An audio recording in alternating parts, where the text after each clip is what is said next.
Өй!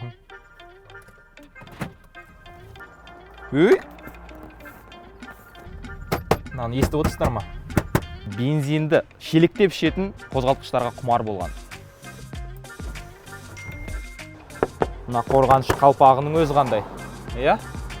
Мотор джип жинақы. Әрине, минуссыз автокөлік болмайды, құрметті көрермен. Оны жатағап мақтау біздің мақсат емес. Біздің мақсат шындығын айту. Just one night, oh my God. Just one night, oh my God. Just one night, oh my God. Just one night, oh my God. Қайырлы күн, құрметті көрермендер. Көңіл күйлеріңіз көтеріңкі болсын. Картас арнасы әдеттегідей бейсенбі күнгі шолуын сіздерге арнайды. Біз Қазақстанда кездеспейтін мұхиттың арғы жағындағы ерекше бір алыпты іздеп таптық. Менің есімім Төлеген, шолуларын әсем сөзбен әрлеген, сапалы контент біздерден, құрметті біздің көрермен, аямай бассы екен лүпілден. Chevrolet Traverse кеттік.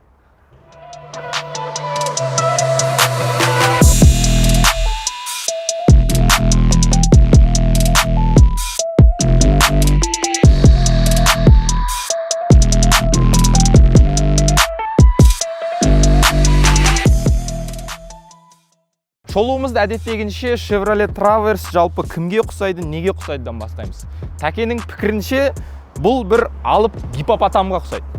Қараңыздар, мына радиатор торы, мына капотқа кіріп барып жатқан алдыңғы шамдары, үстіңгі арнайы жүк салғышы, сонымен қатар өзінің көлемі. Назар салатын болсаңыздар, Chevrolet Traverse, Chevrolet Tahoeның негізінде жасалған автокөлік. Өте қызық, иә? Жалпы не себепті ТМД елдеріне Қазақстанға бұл автокөлік жетпеді? Сол сұраққа жауап берейік. Яғни Chevrolet Traverse ішкі нарыққа арналған толыққанды G сегментті жол талғамайтын автокөлік. Ақштық автокөліктерді айтқан кезде біз бірінші кезекте қозғалтқыштың көлемі көзімізге түседі. Мына Traverse'тің астында 3,6 литрлі атмосферлі қозғалтқыш орнатылған. Жалпы тарихқа үңілетін болсақ, жанармай кризисіне дейін жалпы ақш елі толыққанды 6, 7, 8 литрлі V8-ді сондай бензинді шелектеп ішетін қозғалтқыштарға құмар болған. Халықтың күнкөрісі жақсы, тиісінше олар американдық стиль, американдық символ толыққанды мықты күшті қозғалтқыш деп есептеген. Ол кезде Европа мен Жапонияны мысал ретінде келтіретін болсақ, екінші дүниежүзілік соғыстан кейін енді есін жинап, еңсесін көтеріп келе жатқан кезде ақштықтар осындай кең көлемді үлкен қозғалтқыш орнатқан. Бірақ 80-ші жылдар келісімен атмосфералық экологияны ойлайтын адамдар наразылық тудырып, жалпы ақштағы автокөліктердің аттың күшін, жалпы қуаттылығын төмендете бастады. Бірақ дегенмен бұл өзінің актуалдылығын жоғалтқан жоқ. Әлі күнге дейін қарап тұрсаңыздар, Chevrolet Tahoe 6,2, 5 литрлі қозғалтқышпен әлі күнге дейін өндіріліп жатыр. Traverse'тің дизайнын айтқан кезде бізге бірінші кезекте бұның ұзын екені көзге түседі. Яғни 5200 мм ұзындығымен және ені 1900 мм алып G сегментіне жататын жол талғамайтын темір тұлпар. Яғни 7 орындық толыққанды тауға шығатын, нақ Алматыға арналған, дегенмен қалалық жағдайда өзінің жайлылығымен көзге түсетін сондай үлкен көліктердің бірі. Жалпы дизайнын айттық, бегемотқа ұқсайды дедік, дегенмен қараңыздаршы, үстіндегі қосымша жүк салғышының өзі, мына сызықтардың өзі, айналар, артқы жүрісті көрсететін айналардың өзі бір өзінше стиль. Анау трансформеры киносын көріп педіңіздер? Сол кезде мына жалпы Chevrolet'ні керемет жарнамалайды ғой. Сол баяғы сары түсті Chevrolet Camaro, GMC, Ford, мықты көліктерін сол жерде міндетті түрде жарнамалайды. Сондай америкалық стильді бізге ұсынып тұр бұл автокөлік өзінің сұлбасымен, келбетімен. Дегенмен автокөлік 2011 жылғы болғандықтан мынандай аз кем минустарды айтсақ болады. Қараңыздар. Дегенмен әрине бұл реставрацияға ұшырайды, бұны орнына салып келтірсе болады. Жалпы қаңқасы жаман емес, маған ұнады.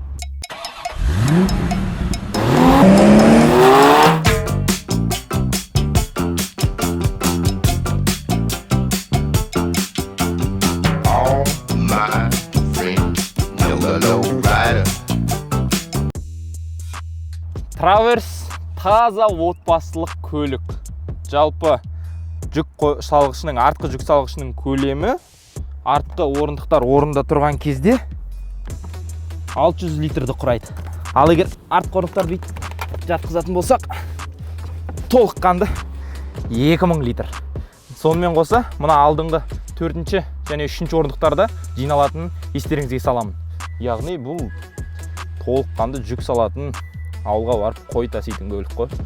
Сонымен қатар құрылыс материалдары, дәнекерлеуші бөліктер, егер бір сіз қызмет саласында строй материал не болмаса тағысын тағылар деп жатамыз ғой, соларды еркін сыйдырсаңыз болады. Иә? Ауа үрлегіштері, траверстің аты траверс.